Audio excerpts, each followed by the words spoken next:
Right guys, आप सभी का स्वागत है एक बार फिर से हमारे न्यू सेशन एक्सप्लेन वीडियो में, जिसमें ह्यूमन साइकोलॉजी पार्ट 6 का हम लोग यहाँ पे एक्सप्लेन करेंगे आप लोगों को कि घनश्याम सर ने पार्ट 6 में क्या क्या चीजें समझाई थी। आज का जो हमारा पूरा टॉपिक है वो होने वाला है स्ट्राइक प्राइस सिलेक्ट करने के रिगार्डिंग, कि हम लोग आखिर स्ट्राइक प्राइस कैसे सिलेक्ट करें, कितनी स्ट्राइक प्राइस हम लोग को रखनी चाहिए और स्ट्राइक प्राइस क्या होता है। इस चीज के ऊपर घनश्याम सर ने पूरा फोकस दिया था। तो आइए चालू करते हैं आज की वीडियो को। अपने 6 लेक्चर में घनश्याम सर ने स्ट्राइक प्राइस सिलेक्ट करना सिखाया था। सबसे पहले हमें मार्केट में 2 चीज को आइडेंटिफाई करना होगा। वो 2 चीजें क्या है, मार्केट में हमें एंट्री कहाँ पे और कैसे लेनी है, और दूसरा हमारा स्टॉप लॉस कैसा होना चाहिए। जैसे कि मार्केट में एंट्री कैसे ली जाती है वो चीज मैंने आपको पार्ट 5 में बताया था, जो हमारा ह्यूमन साइकोलॉजी एक्सप्लेन का पार्ट 5 था। उसमें हमने सिखाया था कि मार्केट में एंट्री कैसे ली जाती है। और आज हम लोग सीखेंगे कि मार्केट में चलिए एंट्री तो ले लिए, लेकिन सबसे जरूरी क्या होता है, स्टॉप लॉस। हमारा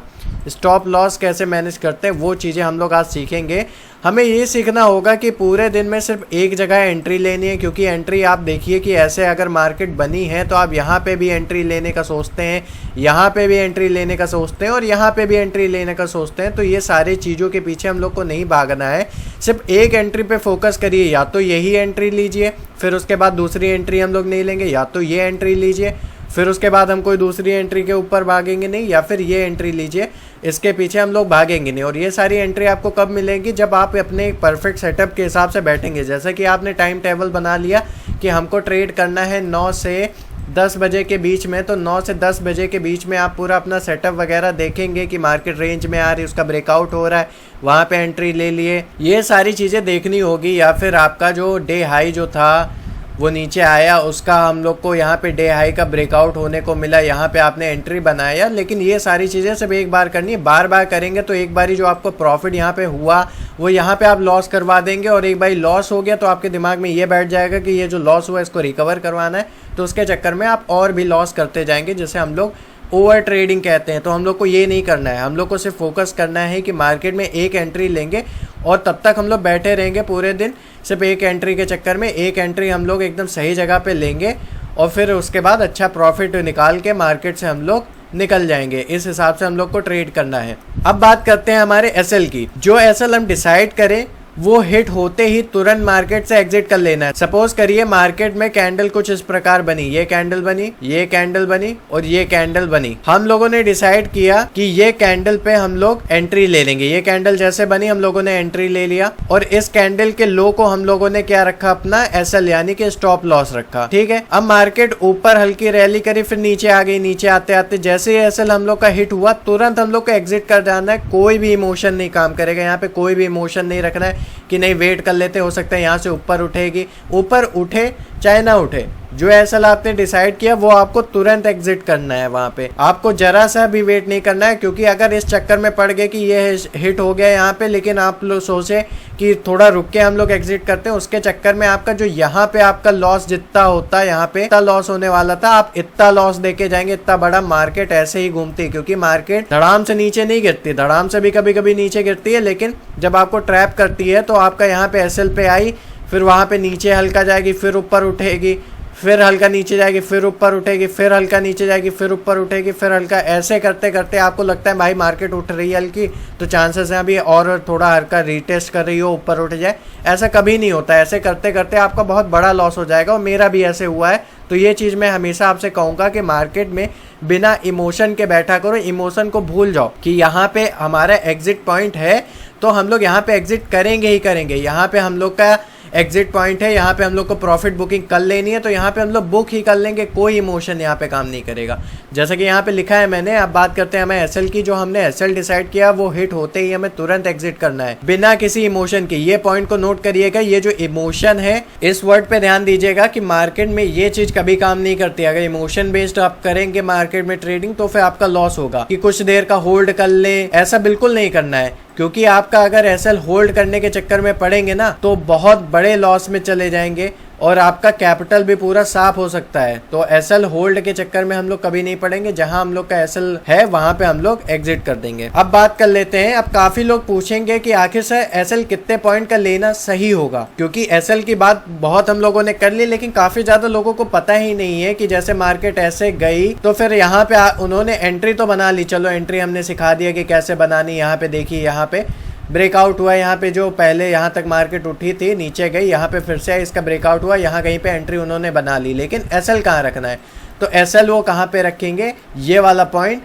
अब यहाँ पे मार्केट देखो एक बारी उठी है लेकिन इस पॉइंट पे वापस नहीं आई थी, तो इस पॉइंट पे अगर आती है तो इसका मतलब मार्केट अब नीचे गिरना चालू कर दी है, तो या फिर यहाँ कहीं पे आप एसएल रख लेंगे। आइए एक बारी आपको चार्ट पे समझाते हैं, तो उस पर अच्छे से आपको समझ में आएगा कि एसएल कैसे सिलेक्ट किया जाता है आखिर। तो जैसे ये हम लोगों ने 5 मिनट का चार्ट खोल के रखा है, किसका, बैंक निफ्टी का खोल के रखा है। यहाँ पे हम लोग जाएंगे, यहाँ पे हम लोग लॉन्ग पोजीशन या शॉर्ट पोजीशन यहाँ पे लगाएंगे। जैसे कि यहाँ पे मैं लॉन्ग पोजीशन लगा लेता हूँ आपको सिखाने के लिए ये चीज़ कि एसएल आखिर लगाया कैसे जाता है।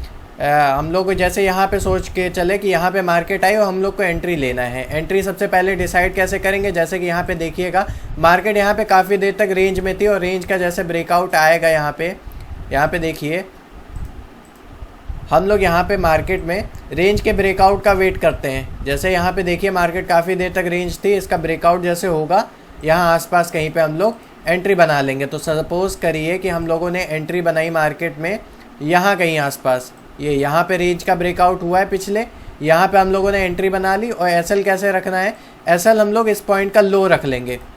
ये हो गया सिंपल, एकदम सिंपल ही रहता है कि यहाँ पे एकदम थोड़ा सा लो रखेंगे, क्योंकि यहाँ तक मार्केट आई है तो यहाँ पे आने के फिर से चांसेस होते हैं। फिर उसके बाद देखिए यहाँ पे आगे क्या हुआ, अब यहाँ पे क्या हुआ, यहाँ पे मार्केट यहाँ से नीचे गई है। देखिए ये जो रॉड दिख रही है पतली सी, ये वाली रॉड जैसे हम लोग बोलते हैं, यहाँ पे देखिए मार्केट यहाँ नीचे तक गई है, लेकिन यहाँ पे एसएल हिट नहीं हुआ है मार्केट का, क्योंकि हम लोगों ने यहाँ पे एसएल हिट लगाया था। यहाँ पे जब तक हम लोग का एसएल हिट नहीं होता हम लोग को एग्जिट भी नहीं करना है। एक्सेल हम लोग का एग्जिट नहीं हुआ, यहाँ से मार्केट रिवर्स गए और यहाँ तक गई और यहाँ पे हम लोगों ने प्रॉफिट बुक कर लिया, हम लोग का प्रॉफिट भी बुक हो गया और एसएल हम लोग का हिट नहीं हुआ। अगर हिट हो जाता तो हम लोग एग्जिट कर जाते नहीं। जैसे कि यहाँ पे अगर देख लिया जाए, यहाँ पे देखिए आप एंट्री कैसे बनाते हैं मार्केट में। देखो मैं रेंज के हिसाब से रेंज देख के मार्केट में कभी कभी एंट्री बनाता हूँ। जैसे कि यहाँ पे देखिए मार्केट बहुत देर से रेंज में, मतलब बड़ी मूवमेंट आपको देखने को नहीं मिली है, तो यहाँ पे बड़ी देर से रेंज में थी। तो यहाँ पे सिंपली आप क्या मार्क करेंगे, सबसे पहले मैं यहाँ पे सिलेक्ट करता हूँ, मैं अपनी तरीके से सिखाता हूँ आपको मैं कैसे एंट्री लेता हूँ। यहाँ पे हॉरिजॉन्टल लाइन में सिलेक्ट करता है, ये हमारा हाई था, इसके ऊपर अभी तक मार्केट नहीं निकली, यहाँ तक ये हमारा हाई है, इसके ऊपर हमारी मार्केट नहीं निकली है, और ये हमारा लो, इसके नीचे अभी तक मार्केट नहीं निकली है। इस पॉइंट के बाद बार बार इसी के अंदर है, इस रेंज के अंदर है मार्केट। अब मैं वेट करूंगा इस रेंज के ब्रेकआउट होने का। जैसे कि यहाँ पे देखिए मार्केट यहाँ पे ब्रेकआउट हुई, लेकिन तुरंत ब्रेकआउट होते मैं एंट्री नहीं बनाऊंगा। जैसे कि मैंने वीडियो में बताया भी अपने कल की वीडियो में कि तुरंत रेंज के ब्रेकआउट होते ही हम एंट्री नहीं बनाएंगे। हम लोग वेट करेंगे किस चीज़ का, कि इसके बाद मार्केट सस्टेन हो, एक आध कैंडल बनाए, इसके ऊपर बुलिश कैंडल बनाए, फिर उसके बाद जाए या तो रीटेस्ट करके आए। जैसे कि अब मैं यहाँ पे होता तो मैं वेट करता, जैसे इसका ब्रेकआउट हो अब मैं वेट करता कि रीटेस्ट होने का। मार्केट नीचे भी आई लेकिन रीटेस्ट इसने नहीं किया है, मार्केट यहाँ से फिर नीचे गिरने चालू हुए। तो हम लोग कुछ नहीं करेंगे, सिंपली कोई बात नहीं, मार्केट नीचे गिरना चालू हुई तो बैठे रहेंगे, यहाँ पे वेट करेंगे जैसे इस रेंज का ब्रेकआउट आता है। अब रेंज का यहाँ पे जैसे देखिए यहाँ पे ब्रेकआउट आया, यहाँ पे हम लोग एंट्री नहीं बनाएंगे, क्योंकि भाई ये बहती मार्केट है, इसका आता पता नहीं है कि ये रुकेगी कि नहीं रुकेगी। अब यहाँ पे हम लोग का मेन डिसीजन मूव आता है कि यहाँ पे एक कैंडल बनाई जो थोड़ी सस्टेन की, लेकिन फिर से दूसरी कैंडल ये बनाई तो कंफर्मेशन दे दी कि ये ऊपर तो नहीं जाने वाली, ऊपर जानी होती तो अचानक से ऊपर जा चुकी होती। और ये हम लोग यहाँ पे फिर सिंपली क्या बनाएंगे, अपनी यहाँ पे फटाफट से एक शॉर्ट पोजीशन बनाएंगे, यहाँ पे एंट्री हो जाएगी जैसे इस पॉइंट का ब्रेकआउट आएगा। एंट्री जैसे होगी इस पॉइंट का ब्रेकआउट जैसे आता है यहाँ पे एंट्री।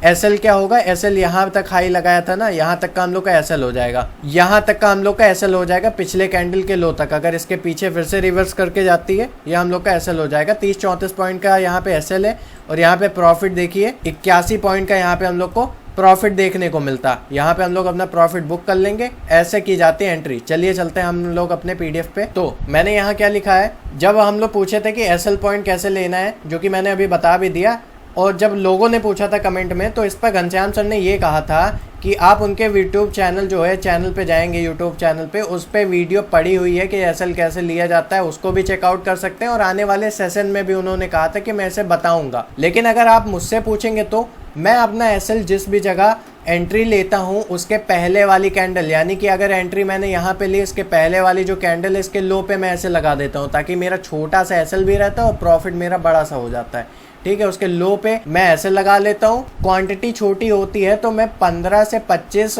पॉइंट के बीच में एसएल रखता हूँ। क्वांटिटी अगर मेरी छोटी है तो 15 से 25 या 30 पॉइंट तक हम एसएल लेने के लिए तैयार रहते हैं, क्योंकि इतना ज़्यादा लॉस नहीं होता है। क्योंकि मैं आईटीएम में करता हूँ ट्रेडिंग। आईटीएम में क्या होता है, आईटीएम हमारा इन द मनी है जैसे कि आप जानते हैं, और इसमें हम लोग को लॉस ज़्यादा बड़ा नहीं दिखाता है। कंपेयर करें अगर आपने ओटीएम या फिर एटीएम बाय किया हुआ है, उन दोनों में लॉस बहुत जल्दी जल्दी दिखाने लगता है जैसे ही मार्केट हमारे अगेंस्ट में जाती है। तो अब आप में से बहुत लोग होंगे जो मार्केट को जैसे ही ऊपर नीचे जाता देखते होंगे तो तुरंत एंट्री बना लेते हैं। जैसे कि मार्केट यहाँ पे ऊपर गई, यहाँ पे एंट्री बना ली, यहाँ पे मार्केट ऊपर गई, यहाँ पे एंट्री बना ली। लेकिन उनके साथ होता क्या है, जैसे मार्केट ऊपर गई, यहाँ एंट्री बनाई, तुरंत मार्केट यहाँ पे रिवर्स कर गई, पूरा लॉस हो गया। यहाँ पे एंट्री बनाई, यहाँ पे फिर मार्केट यहाँ से रिवर्स कर गई, पूरा लॉस हो जाता था। तो फिर ऐसे हम लोग को नहीं करना है। हम लोग को मार्केट में हर जगह एंट्री नहीं बनाना है, मतलब मार्केट जितने भी सेटअप बनाए वहाँ सबको पकड़ने की कोशिश नहीं करनी है। अगर इसकी कोशिश करेंगे तो आपका पूरा कैपिटल साफ हो जाएगा। इसलिए हमें सिर्फ एक ट्रेड लेना है, वो भी एकदम सही पोजीशन और सही सेटअप के साथ। तो हम लोग क्या हमेशा फोकस करेंगे कि भाई एकदम सही, जैसे शेर होता है ना, शेर वो घात लगा के बैठा रहता है। जैसे ही शिकार उसके रेंज में आता है, जैसे लगता है कि अब इस पर हमला किया जा सकता है, तभी वो अटैक करता है। तो उसी हिसाब से हम लोग को वेट करना है, मार्केट में एकदम शेर की तरह घात लगाए बैठना है। जैसे ही आपके सेटअप पे आए या फिर आपके पोजीशन के हिसाब से वो ट्रेड आए, उस पर तुरंत हम लोग को ट्रेड ले लेनी है। लॉस होगा तो हम लोग एसएल भी मैनेज करते चल रहे हैं ताकि छोटा सा लॉस हो। प्रॉफिट होगा तो हम लोग अच्छा खासा 70-80 पॉइंट का तो प्रॉफिट उठाएंगे मार्केट से। अब हम सीखेंगे यहाँ पे कैसे और कहाँ स्ट्राइक प्राइस सिलेक्ट करेंगे हम लोग। तो आज से 2 से 3 साल पहले जब ज़्यादा लोग ऑप्शन ट्रेडिंग में नहीं थे, यानी कि आज के टाइम पे बहुत ज़्यादा लोग ऑप्शन ट्रेडिंग करते हैं, लेकिन आज से 2-3 साल पहले बहुत ज़्यादा लोग ऑप्शन ट्रेडिंग में नहीं थे। वो ज़्यादातर स्विंग ट्रेडिंग या इन्वेस्टमेंट ये सारी चीज़ें ही करते थे। तो उस समय जो VIX था, VIX आप ऐसे समझ लीजिए कि जिससे हम लोग को पता चलता है कि मार्केट वॉलेटाइल कितनी है। यानी कि मार्केट वॉलेटाइल क्या मतलब, मार्केट ऊपर नीचे और बीच में ख़त्म हो जाए, ऐसे होती थी। इसे बोलते हैं वॉलेटाइल मार्केट, यानी कि ऊपर भी मूवमेंट करी, नीचे भी मूवमेंट करी, बीच में आके रुक गई। तो उस समय मार्केट बहुत ज़्यादा वॉलेटाइल हुआ करती थी, यानी कि 18 से 22 के बीच में मार्केट का स्ट्राइक प्राइस हुआ करता था। तो उस समय 2 से 3 साल पहले घनश्याम सर कैसे स्ट्राइक प्राइस सिलेक्ट करते थे, आइए पहले उससे समझ लेते हैं। याद रखिएगा, ये आज से 2 से 3 साल पहले घनश्याम सर कैसे सिलेक्ट करते थे, ये उस चीज़ का डाटा है। इस बेस पे हम लोग को आज नहीं सिलेक्ट करना है, यानी कि अभी प्रेजेंट टाइम में जो आप लोग स्ट्राइक प्राइस सिलेक्ट करते हो वो इस बेस पे नहीं करना, क्योंकि ये आज से 2 से 3 साल पहले कैसे सिलेक्ट करते थे घनश्याम सर, उन्होंने उसको बताया है।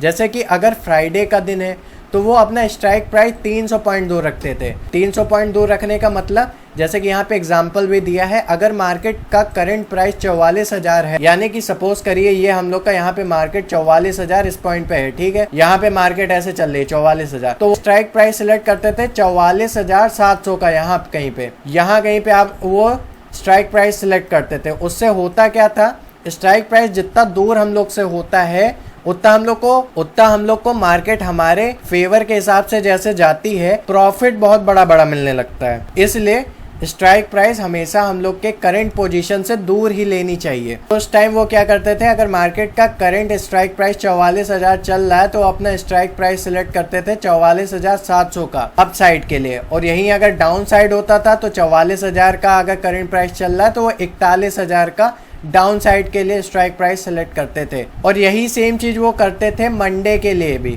यानी कि मंडे को भी वो 300 पॉइंट दूर ही स्ट्राइक प्राइस सिलेक्ट करते थे। अगर अप साइड है तो 300 पॉइंट प्लस कर दीजिए जो करंट प्राइस चल रहा है, और डाउन साइड है तो 300 पॉइंट माइनस कर दीजिए हमारे करंट स्ट्राइक प्राइस से। और अगर ट्यूसडे का दिन है तो उस दिन स्ट्राइक प्राइस वो 200 पॉइंट का लेते थे। अगर मार्केट करंट प्राइस चल रहा है 44,000 का तो ट्यूसडे वाले दिन वो स्ट्राइक प्राइस रखते थे 44,600 का, यानी कि 200 पॉइंट दूर, जो कि था अप साइड के लिए, और डाउन साइड के लिए वो 42,000 का स्ट्राइक प्राइस सिलेक्ट करते थे, यानी कि 200 पॉइंट कम का। और अब बात कर लेते हैं हम लोग, बात कर लेते हैं चौथे दिन यानी कि थर्सडे को। थर्सडे को वो कैसे अपना स्ट्राइक प्राइस सिलेक्ट करते थे, थर्सडे को वो 100 पॉइंट दूर का स्ट्राइक प्राइस सिलेक्ट करते थे। अगर मार्केट का करंट प्राइस 44,000 है तो स्ट्राइक प्राइस 44,600 का लेते थे अपसाइड के लिए, और डाउन साइड के लिए 44,200 का स्ट्राइक प्राइस लेते थे। तो आई होप आपको ये तो समझ में आ गया कि स्ट्राइक प्राइस कैसे सिलेक्ट किया जाता है।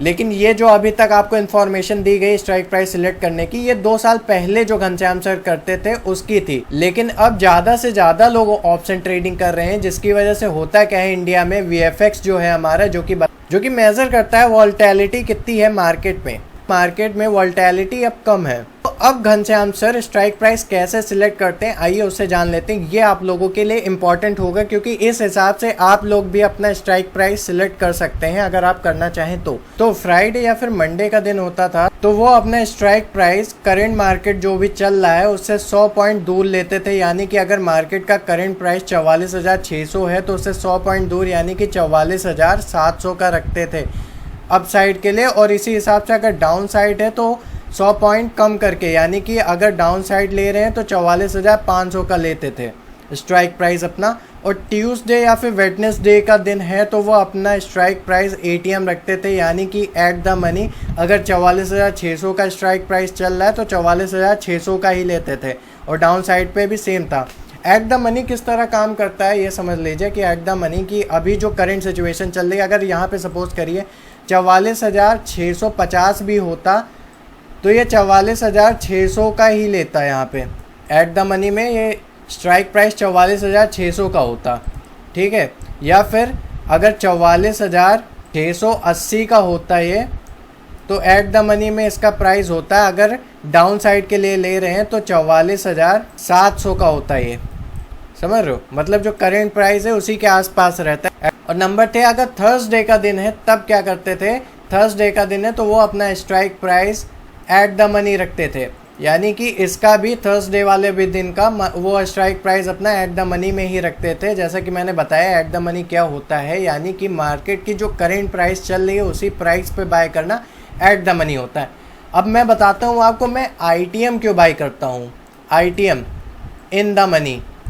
इन द मनी क्या होता है, सपोज करिए मार्केट अभी 44,600 चल रही है, 44,600 चल रही है, तो हमको अगर कॉल साइड पे बाय करना है, सपोज करिए मैंने यहाँ पे कॉल साइड पे एंट्री बनाई यहाँ पे ऊपर के लिए, और यहाँ पे अभी हम लोग का स्ट्राइक प्राइस चल रहा है 44,600 का, या फिर 44,680, 32 ऐसे कुछ भी हो सकता है, लेकिन 600 के अंदर ही है, ठीक है, 44,600 कुछ है, ठीक है।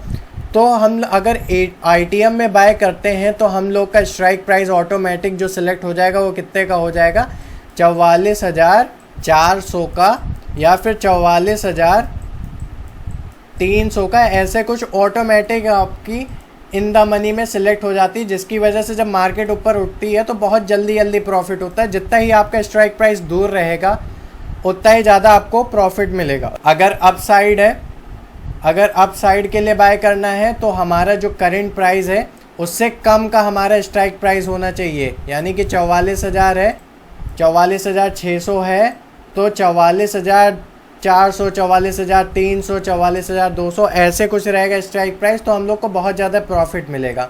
और उसी हिसाब से अगर मार्केट अगर डाउन साइड की है और यहाँ पे अगर करंट स्ट्राइक प्राइस चल रहा है 44,600 का, तो मार्केट जितनी ऊपर हम लोग यहाँ पे स्ट्राइक प्राइस बाय करेंगे, जैसे कि यहाँ पे 44,800 का, 44,000 यहाँ पे 900 का, या 44,700 का, ऐसे जितने ऊपर रहेगा स्ट्राइक प्राइस उतना ज़्यादा प्रॉफिट मिलेगा। अब काफ़ी ज़्यादा लोग यहाँ पे दिमाग ये लगाएंगे, कहेंगे कि सर जब स्ट्राइक प्राइस का ही खेल है तो क्यों ना अगर मार्केट यहाँ पे 44,600 पे है तो हम लोग यहाँ पे 44,000 पे बाय कर लें स्ट्राइक प्राइस, या फिर हम लोग यहाँ पे क्यों ना 38,000 कहीं पे आसपास यहाँ पे बाय कर लें, और स्ट्राइक प्राइस करंट जो चल रहा हो यहाँ पे 44,600 का इतनी दूर भी बाय कर लें। तो ऐसा नहीं होता, क्योंकि जितना हमारा करंट प्राइस है जैसे जैसे हम उससे दूर चले जाते हैं वैसे वैसे हमारा क्या होता है, जो हम लोग लॉट बाय करते हैं उसका प्राइस भी बढ़ता चला जाता है, वो महंगा होता चला जाता है। इसीलिए आपने देखा होगा सबसे ज़्यादा सस्ता हमारा रहता है OTM, आउट द मनी। यानी कि कॉल की आपने पोजीशन बनाई तो हम लोग को प्रॉफिट कब होना चाहिए? अगर हम लोग यहाँ पे 44,600 की मार्केट चल रही है और 44,500, 400 या 300 का हम लोग का स्ट्राइक प्राइस सेलेक्ट करेंगे तभी प्रॉफिट होगा। लेकिन आउट द मनी में क्या होता है, अगर हम कॉल साइड का यहाँ पे पोजीशन लेते भी हैं 44,600 के करंट प्राइस पे, तो हम लोग को ये स्ट्राइक प्राइस ऑटोमेटिक सिलेक्ट करके देगा 44,700 का। यानी कि अब 44,700 पे जब मार्केट पहुंचेगी तब हम लोग का प्रॉफिट बड़ा होना चालू होगा। तब तक छोटा छोटा पॉइंट भर का हम लोग को प्रॉफिट होना चालू होगा, बहुत कम, यानी कि 5 रुपये 10 रुपये ऐसे प्रॉफिट होना चालू होगा एक आध लॉट पे। तो इसीलिए सबसे बेकार OTM होता है और सबसे बेस्ट ITM होता है। लेकिन जिनके पास बहुत ज़्यादा मनी नहीं है तो वो ATM में बाय कर सकते हैं। ATM उनके लिए बेस्ट है जिनके पास पैसे कम हैं, और ITM उनके लिए सबसे बेस्ट है जिनके पास थोड़े बहुत पैसे हैं। यानी कि उनके पास 10,000 भी कैपिटल है तो आप ITM आराम से बाय कर सकते हैं। तो ITM के लिए जाइए, अब ये ATM OTM और इन सब चीज़ पे फोकस ना करिए। तो ये था आज की पूरी वीडियो जिसमें हम लोगों ने ज़्यादातर क्या चीज़ सीखी कि स्ट्राइक प्राइस का क्या महत्व होता है हमारे ट्रेडिंग में, स्ट्राइक प्राइस होती क्या है, घनश्याम सर कैसे सिलेक्ट करते थे आज से 2 साल पहले स्ट्राइक प्राइस, और आज कैसे सिलेक्ट करते हैं, और मैं कैसे सिलेक्ट करता हूँ। भाई मैं हमेशा ITM में बाय करता हूँ, यानी कि इन द मनी में बाय करता हूँ, जिसमें मेरे को अच्छा खासा प्रॉफिट मिलता है मार्केट से। और 5,000 या 4,500, 3,000 या फिर अगर एक्सपायरी डे का दिन है तो 1,000 2,000 के अंदर भी मेरे को एक लॉट मिल जाता है। इस हिसाब से तो मेरे को कोई प्रॉब्लम नहीं है ITM में बाय करने का, और मैं यही सजेस्ट करूंगा कि ITM में ही हमेशा बाय किया करिए। तो आज की वीडियो में इतना ही। काफ़ी ज़्यादा चीज़ें आपको यहाँ पे सीखने को मिली होगी, खास करके स्ट्राइक प्राइस के बारे में कैसे सिलेक्ट किया जाता है। और मैं ये आपसे कहना चाहता हूँ कि गाइस ये जो PDF आप देख रहे हैं इसको बनाने में बहुत ज़्यादा टाइम लगता है, बहुत ज़्यादा नॉलेज लगती है, क्योंकि इसको मैंने इस तरीके से डिज़ाइन किया है कि इसमें कोई रैंडम बंदा अगर आप पढ़ भी रहे हो उसको एज अ रिवीजन के लिए या नॉलेज बढ़ाने के लिए आप पढ़ भी रहे हो तो काफ़ी चीज़ें आपको आसानी से एक्सप्लेन हो जाए। तो काफ़ी ज़्यादा मेहनत लग जाती है इन सारी चीज़ों को बनाने के लिए। तो आई होप आपको वीडियो पसंद आई होगी। तो आज की वीडियो में इतना ही, तब तक मिलते हैं। जय हिंद, वंदे मातरम, धन्यवाद, गुड बाय।